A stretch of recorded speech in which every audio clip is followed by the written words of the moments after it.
Beer è un prodotto esclusivo Azienda Agricola Pancera, il buon seme, i buoni frutti. Poco prima delle 13, i vigili del fuoco del comando di Udine hanno ricevuto dalla sala operativa regionale emergenza sanitaria una richiesta di attivazione per un sinistro in via Capitano a Musso a Paolaro, dove un'autovettura è uscita di strada precipitando per circa 10 metri in un dirupo. Immediatamente sono state inviate sul posto le squadre dei distaccamenti di Tolmezzo e Paolaro che appena giunte hanno provveduto a stabilizzare l'autovettura e utilizzando le pinze e le cesoie idrauliche hanno aperto un varco nell'abitacolo del mezzo. Poi, assieme al personale sanitario, hanno estratto dal mezzo l'autista che era ferito ma cosciente. Una volta fuori dall'abitacolo il ferito è stato preso in carico dai sanitari e a bordo dell'ambulanza e con l'elicottero hanno provveduto alla completa messa poi successivamente in sicurezza per il trasporto in ospedale, mentre i pompieri hanno provveduto al recupero del mezzo. Sul posto, per quanto riguarda di competenza, i carabinieri. Continua l'attività della polizia locale di Monfalcone volta a garantire la sicurezza delle persone e della circolazione stradale.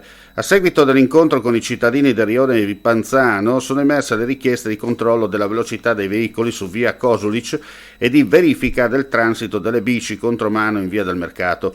Proseguendo le attività di costante presidio e controllo del territorio, martedì scorso la polizia locale dalle 5.30 ha sottoposto a controllo 87 velocipedi, irrogando 8 sanzioni per circolazione contromano.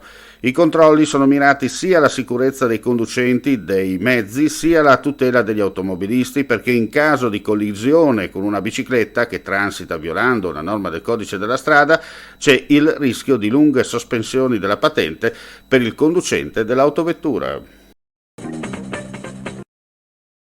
Alle 9 di questa mattina la squadra del nucleare biologico-chimico radiologico del Comando dei Vigili del Fuoco di Trieste è intervenuta nel porto a causa di una perdita di una sostanza chimica infiammabile da un tank container.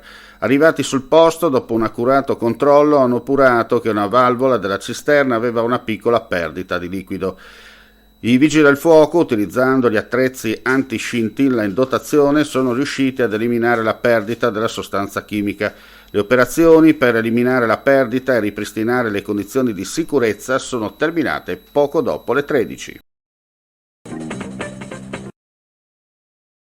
I carabinieri del nucleo operativo radiomobile di Udine, nella tarda serata di ieri, nell'ambito dei controlli di prevenzione e repressione dei reati contro il patrimonio e inerenti allo spaccio di sostanze stupefacenti, hanno bloccato nel capoluogo friulano, a bordo della sua autovettura, durante un posto di controllo, un 37enne del luogo che veniva trovato in possesso di 12 grammi di marijuana già frazionati in piccole buste di plastica.